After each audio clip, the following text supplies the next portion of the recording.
So I do want to talk about your book. So writing Joni was deeply personal, and I apologize if I mispronounced the name.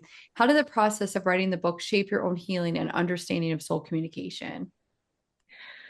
Well, that book, I feel like it wrote itself. I feel like channeling, that writing is channeling. It's a form of Right. connecting, right, to divine energy. And I was really clear, and I still am. I don't want to be known for that book. Like, I don't want the whole like realm of dementia to be like my platform. It's not, Right. spiritual It's like a part connections. of your journey. Exactly. Right. It's what birthed me. My mother's dementia gave me the opportunity to even discover this world. Absolutely. And so I'm really, really grateful for that.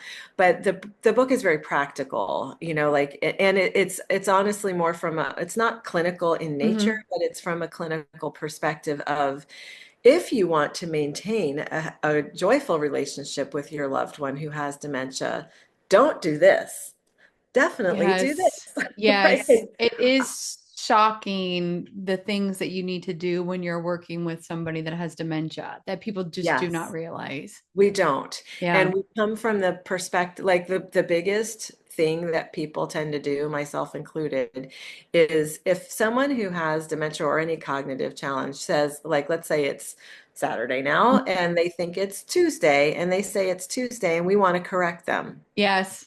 Does it matter? Nope. Really?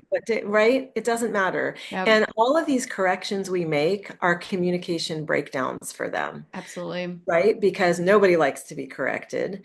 And if someone is convinced of their reality, do we need to like drag them out of it? Nope. Especially if it's not hurting anybody, right? If it's a Absolutely. reality that causes harm, that's one thing. But we're just talking about little details. So my mom would do things like we'd walk outside. We live in Florida. It's 95 degrees. And she'd say, "Ooh, I need my sweater." And I could have said, "Mom, it's 95 Right, degrees. right, right. Don't need a sweat."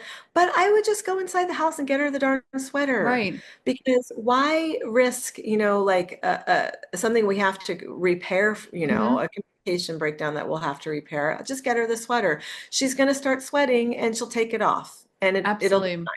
So it's like a way of reorienting our minds to what is the thing I can do to maintain the communication connection right now instead Right. of being right. I like that. I like that. We were always taught to meet them where they're at and don't take them out of their reality because that's going to be triggering and traumatizing to them.